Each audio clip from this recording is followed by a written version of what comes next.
시편 18편 개역 개정 성경입니다. 하나님의 도는 완전하고 여호와의 말씀은 순수하니 그는 자기에게 피하는 모든 자의 방패시로다. 여호와 외에 누가 하나님이며 우리 하나님 외에 누가 반석이냐.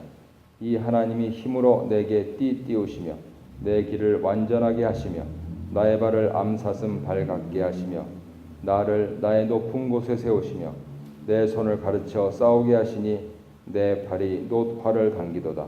또 주께서 주의 구원하는 방패를 내게 주시며 주의 오른손이 나를 붙들고 주의 온유함이 나를 크게 하셨나이다. 내 걸음을 넓게 하셨고 나를 실족하지 않게 하셨나이다. 내가 내 원수를 뒤쫓아가리니 그들이 망하기 전에는 돌아서지 아니하리이다.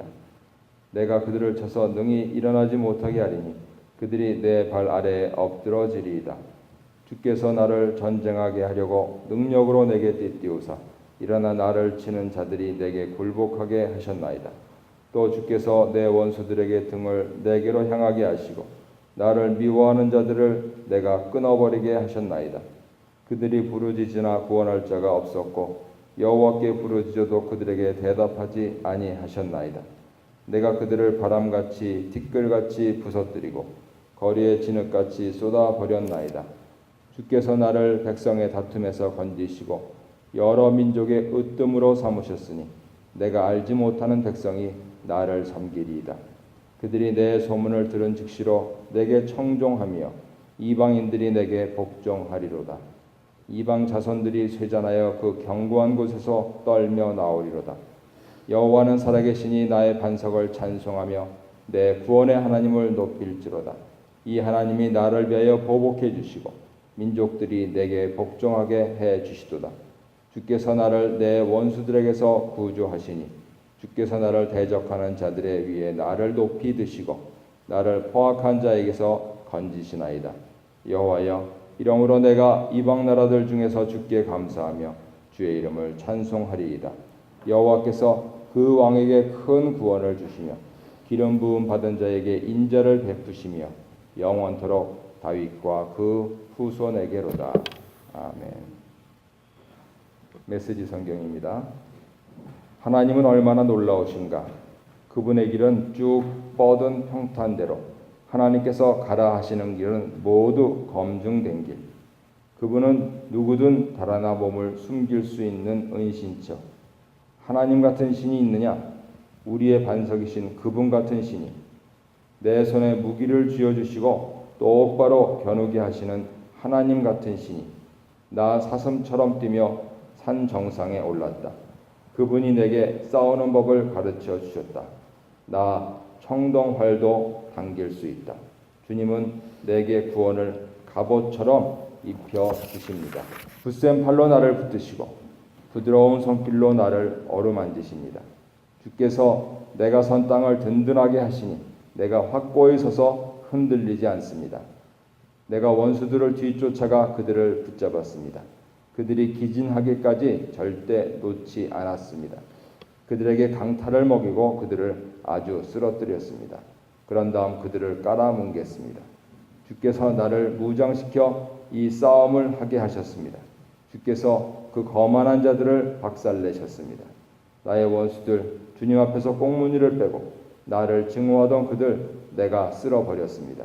그들이 형님하고 외쳐댔지만 그들의 형님은 코빼기도 비치지 않았습니다. 하나님께도 소리를 질러댔지만 아무 대답도 듣지 못했습니다. 내가 그들을 가루로 만들어 바람에 날려보냈습니다. 도랑에 오물버리듯 그들을 내던졌습니다. 주께서 티격태격 다투는 백성에게서 나를 구하시고 뭇 민족의 지도자로 세워주셨습니다. 내가 들어보지도 못한 민족이 나를 섬겼습니다. 내 소문을 듣자마자 그들이 내 말에 귀를 기울였습니다. 이방인들이 항복하고 은신처에서 기어나와 꿇어 엎드렸습니다. 하나님 만세, 복 주시는 나의 반석, 나의 해방자 하나님, 출중하시도다. 그분께서 나를 위해 모든 일을 바로잡으시고 말대꾸하는 자들의 입을 막아버리셨다. 원수의 분노에서 나를 구해주셨다. 주께서 나를 거만한 자들의 손아귀에서 빼내주시고 깡패들에게서 구해주셨다. 그러므로 내가 세상 뭇 백성이 보는 앞에서 주 하나님께 감사를 드립니다. 주님의 이름에 운을 달아 노래를 부릅니다. 하나님이 세우신 왕이 승리를 얻고 하나님이 택하신 이가 사랑을 받으며 다윗과 그 자손에게 영원토록 언제까지나. 아멘. 세 가지 묵상 포인트가 있습니다. 첫 번째로 완전하고 순수하고 믿을 만한 하나님 말씀에 나를 드리는가 하는 것이죠. 기도하면 되냐? 하나님 말씀 보면 되냐? 우리는 된다고 믿고 거기서 힘을 얻고 나가서 최선을 다하고 사는 크리스천들입니다. 그랬을 때 말씀에 나를 맡기는 일이 필요한 것이죠. 두 번째로 전쟁에 필요한 모든 것을 주시는 뿐만 아니고 선봉에 서서 싸우시는 하나님.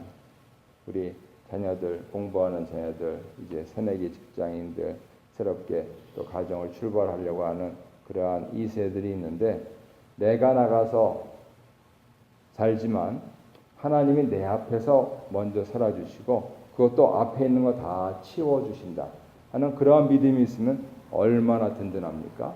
그래서 내가 싸우려고 하면 피곤합니다. 우리는 몸이 있어서 피곤함을 느끼죠. 그런데 우리의 영이 날로 새롭다다 하는 그러한 게 무슨 뜻인가 하는 부분들을 묵상해 보시기 바랍니다. 하나님께서 선봉에 서시면 우리의 영은 날로 새롭습니다. 세 번째로, 그래서 결국 다 똑같은 시간을 사는데 다른 삶을 삽니다. 어떻게 다른 삶을 삽니까? 자기가 키진백진해가지고 기껏 해가지고 되거나 안 되거나. 그런데 똑같은 시간에 똑같은 몸을 갖고 똑같은 노력을 기울여도 하나님께서 주시는 승리로 하나님께 영광 돌리면 그 영광이 나에게도 온다는 겁니다. 이것이 성도의 영광입니다. 이것이 교회의 영광이고, 우리는 우리들이 내 이름이 높아지기를 원하는데, 내 이름이 높아지기를 원하신다면 하나님으로 인해서 전쟁을 하고 하나님으로 인해서 승리를 하고 하나님께 영광을 돌리면 그건 자동입니다. 그래서 저는 새벽에 나와서 교회 문을 열 때마다 저 뒤에 있는 저 장로님들의 명패를 봅니다. 야, 참 오래 사셨다 하는 느낌. 두 번째는 100년 전 분들이네 하는 그 사실. 그렇지만 그분들이 신실하셨기 때문에, 이름 없이 빛 없이 주를 섬기셨기 때문에 하나님께서 하나님의 영광의 분복을 그분들에게 주신 것이죠. 그것이 교회가 받는 복이고 성도가 받는 복이고, 그리고 아무리 유명해도요 결국은 잊혀집니다. 그런데 내 이름이 잊혀지지 않는 길이 무엇이냐? 천국 가는 겁니다. 하나님께서 영원토록 기억하시겠다 하는 약속의 말씀 때문이죠. 그래서 정리하자면 하나님의 전쟁에 하나님을 앞세워서 승리하라. 그리고 영광을 하나님께 돌리라. 그러면 나는 자동이다. 이것이 평화의 길이고 이것이 승리의 길을 믿으셔서 오늘도 한번 하나님께서 우리를 테스트하실 때 그렇게 승리하시기를 바랍니다. 하나님을 사랑하는 왕은 원수로 인해 죽음의 고통 속에 있었습니다. 이 왕은 하나님을 신뢰함으로 그에게 울부짖었고 그의 구원을 갈망했고, 왕을 사랑하시는 하나님은 그 기도를 들으시고 원수를 향해 진노하시며 하늘에서 직접 내려와 왕을 어두움과 두려움에 새겨진 원수의 손에서 끌어내 구하셨습니다. 왕은 그동안 하나님과 그의 말씀대로 순종하며 살아온 삶을 돌아보면서 하나님이 자기를 신뢰하는 자를 보호하신다는 언약을 이번에도 지키시는 것에 감격해합니다. 그리고 이제 다시 하나님을 의지하면서 공격해오는 원수의 진영을 향해 나아갑니다. 적진을 향해 달려가는 왕은 하나님 약속하신 말씀을 변치 않고 지키시는 그분의 성품을 확신하면서 하나님 말씀의 완전함, 순수함을 찬양합니다. 하나님 말씀에 대한 찬양은 하나님에 대한 찬양과 동일하죠. 하나님이 완전하고 순수하심으로 그의 말씀 또한 완전하고 용광로에서 정제되어 나온 보석처럼 불순물이나 더러운 찌꺼기가 전혀 없습니다.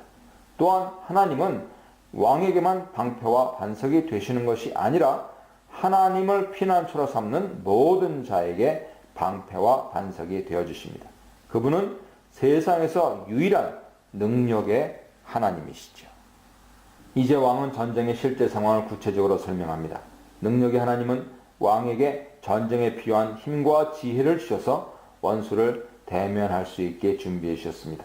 이미 용사로 훈련된 왕이지만 하나님은 그에게 두 가지이고 특별한 전투 방법과 전투에 필요한 힘을 제공하십니다. 하나님은 왕에게 놋화를 적절히 쏠 수 있는 방법을 가르쳐 주셔서 그가 적군을 공격할 수 있도록 하셨고, 방패를 다루는 방법을 가르쳐 주셔서 왕이 자기 자신을 방어할 수 있도록 하셨습니다. 또한 왕의 발을 암사슴처럼 민첩하게 움직일 수 있게 하시고 그의 다리가 흔들리지 않게 해주시고 적군의 뒤를 쫓게 하십니다. 또 그를 높은 곳으로 인도하심으로써 적군의 행보에 신속하고 지혜롭게 대처할 수 있도록 하십니다. 싸움 내내 하나님은 왕과 함께 하시며 그의 오른손으로 그를 붙들어 도와주십니다. 왕은 하나님이 진정한 반석과 방패가 되어주신다는 것을 재확인합니다. 그러므로 그는 자기가 전쟁에서 능한 용사가 된 것이 전적으로 하나님의 겸손하신 가르침과 함께하심에 있다는 것을 고백하지 않을 수 없었죠. 왕은 하나님께 받은 가르침과 능력으로 적군에 맞서 싸워 그들을 완전히 굴복시켰습니다. 왕은 원수들을 완전히 멸망시키기 전까지 공격을 멈추지 않을 만큼 용맹스럽게 싸울 수 있었고, 그 결과 원수들은 그 앞에 엎드러져 다시 일어나지 못하거나 등을 돌려 주랭랑치며 도망갔습니다. 용사인 다윗 왕이 하나님에게서 전투 준비와 지도까지 받고 큰 힘과 능력을 받았으니 누가 이 왕을 대항하여 이길 수 있겠습니까?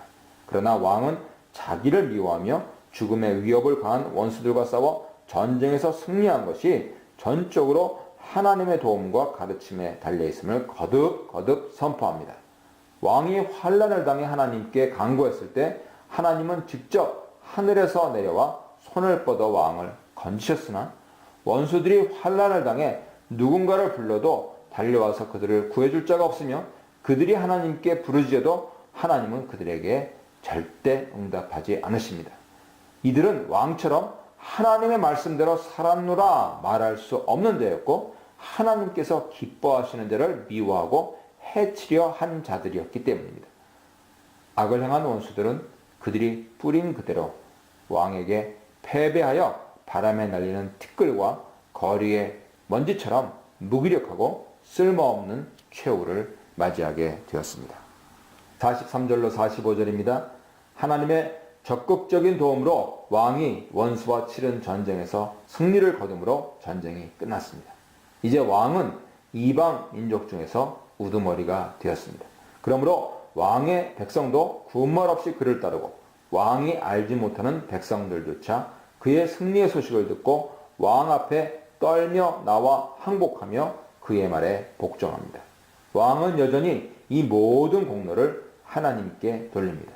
이는 하나님이 자신의 간구에 응답하지 않으셨더라면 하늘에서 내려와 죽음의 구렁텅이에서 자신을 구하지 않으셨더라면 원수와 전쟁에서 이길 수 있도록 준비시키고 힘과 지혜를 주시지 않으셨더라면 전투 내내 자기와 함께 하시고 돕지 않으셨더라면 전쟁에서 승리하여 이스라엘 백성뿐 아니라 알지도 못하는 이방인들 위해 군림하는 왕이 되지 못할 것을 너무도 잘 알고 있었습니다. 하나님이 주신 권능과 지혜로 왕의 위상이 높아지고 민족들이 왕 앞에 굴복하는 내용은 여러 민족의 도모 속에서도 하나님 도움으로 세상의 왕이 되어 민족들을 굴복시켜 그들에게 경외받는 왕을 묘사한 시편 2편을 연상케 하지요. 시편 2편에서 열방의 왕으로 등극하는 다윗 왕 모습 속에 궁극적으로 다가올 메시아의 통치를 엿볼 수 있듯이 시편 18편에 죽음의 위협에서 건진받아 원수와 싸워 이긴 후 그 위상이 높아진 다윗 왕의 사건을 통해 메시아의 죽음과 부활, 높아지심, 그리고 열방의 머리 되심을 바라볼 수가 있는 것입니다. 하나님을 향한 왕의 신뢰와 찬양이 끝없습니다. 하나님은 왕을 위하여 그의 원수들에게 보복해 주셨고 왕을 그들에게서 구하시고 승리를 안겨주셨을 뿐 아니라 왕의 대적자와 민족들 위해 왕을 높여주셨습니다. 왕이 찬양하는 이 하나님은 살아계신 하나님이시죠. 하나님이 살아계시지 않다면 왕의 승리도 불가능했지만 그런 신에게 찬양하는 것도 무의미할 것이죠. 우리가 믿는 하나님이 과거에도 현재에도 미래에도 살아계시는 하나님이라는 사실은 우리 신앙이 헛되지 않음을 증명하는 가장 중요한 사항입니다.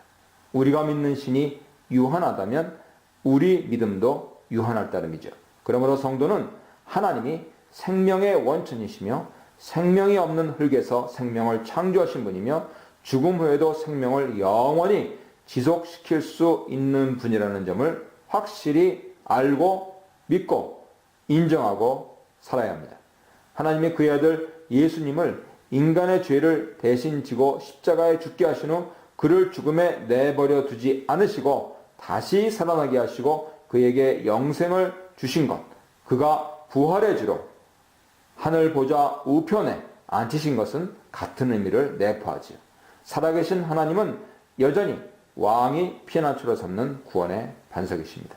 그 하나님이 왕을 원수와 민족들 위해 높이 드셨듯이 왕도 하나님을 높이며 찬양드리고 있습니다. 49절 50절입니다. 다윗왕은 자신에게 베푸신 하나님의 구원과 승리를 추억하면서 이스라엘과 열방 중에서 하나님께 감사 찬양 드립니다. 왕은 하나님이 자신과 언약을 맺고 사무엘하 7장 보세요. 약속하신 대로 구원과 인자, 헤세드를 베푸신 것을 감사합니다. 하나님은 다윗을 이스라엘의 주권자로 삼고 그가 어디를 가든지 그와 함께 하셔서 그의 모든 대적을 멸하고 세상에서 그의 이름을 존귀하게 만들어 주리라 약속하셨습니다. 또한 그의 인자를 빼앗지 않고 다윗의 나라 왕권을 영원히 견고하게 하신다 약속하셨습니다.